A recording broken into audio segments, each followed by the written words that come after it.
Your daughter comes from school with her shoulders stumped and her face drawn. You ask what happened, and she gives you the two words every mother knows: nothing, I'm fine. You saw her face though, and her face told you something else. Here is what I need you to know before anything else. When she says those words, she is answering with the only honesty available to her right now, because something is happening inside her that has a name. And once you understand it, you will hear every I'm fine differently for the rest of her childhood. Now, stay with me, because at the end, I am going to give you the exact words to use tonight. I'm Claudia Carbonell. I hold a master's degree in marriage and family therapy, and I'm a certified clinical hypnotherapist and have written more than 25 books for children, and I'm the creator of Life Map Therapy. Now, in 15 years of sitting with families, I have heard I'm fine from hundreds of children who were carrying something enormous.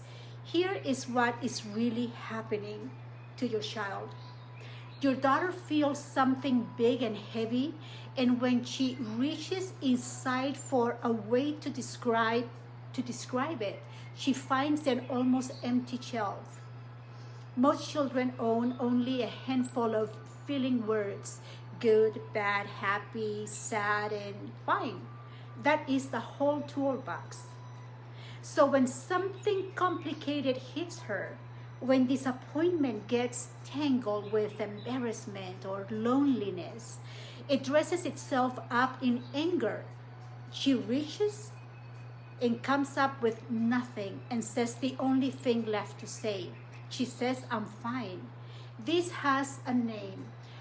Specialists call it the low emotional granularity, and it means she still lacks the ability to tell apart emotions that live close together with disappointment, sadness, nervousness, and fear.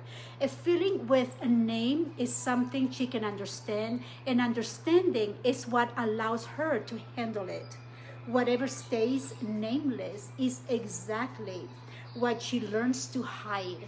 And the research on this is serious. Children who grow used to pushing their emotions down carry significantly higher rates of anxiety and depression later in life. What gets hidden accumulates year after year. Now comes the beautiful part. The part I have watched transform children in my own practice. Neuroscience researchers at UCLA found that when a person puts a feeling into words, the brain's alarm center immediately quiets, and the thinking part of the brain wakes up, naming an emotion literally calms her. This means the strongest chill you can give your daughter is a vocabulary, and it gets built at your own kitchen table. So let me give you the way in 3 moves. Move number 1, change the geometry. A face-to-face conversation feels like an interview, and to a child and a daughter who is short in words experiences every question as pressure. So come beside her instead. Talk to her in the car, or while drawing at the table, or on a walk, shoulder to shoulder with both of you looking forward. Children open sideways. Move 2, trade your questions for gentle guesses spoken out loud. Instead of asking what is wrong, try saying, you look like you had a heavy day. I wonder if something was disappointing. Here is why this works. She's missing the names for things, so you are handing them to her one at a time, the way you would hand over clothes to try on. Watch her face as you get close, because you will see the exact moment the right word lands.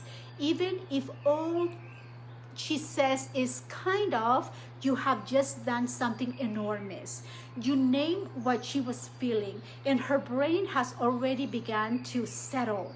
Move 3, and this is perhaps the one with the deepest work because it gives her the language before she needs it.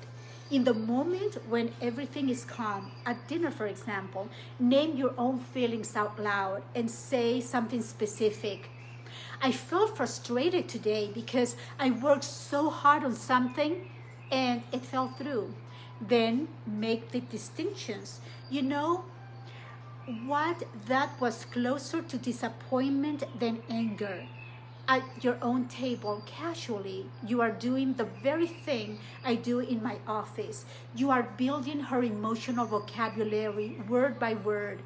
And every one you give her is an emotion she will be able to look straight at instead of burying it.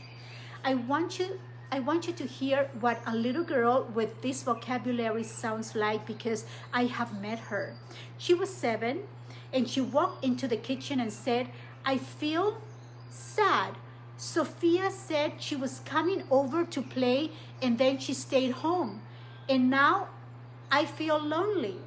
Look at what that child just did.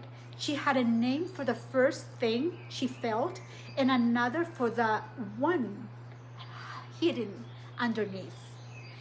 And she brought both of them straight to her mother. She could do that for one reason. Someone gave her those words. That is what I want for you, for your daughter.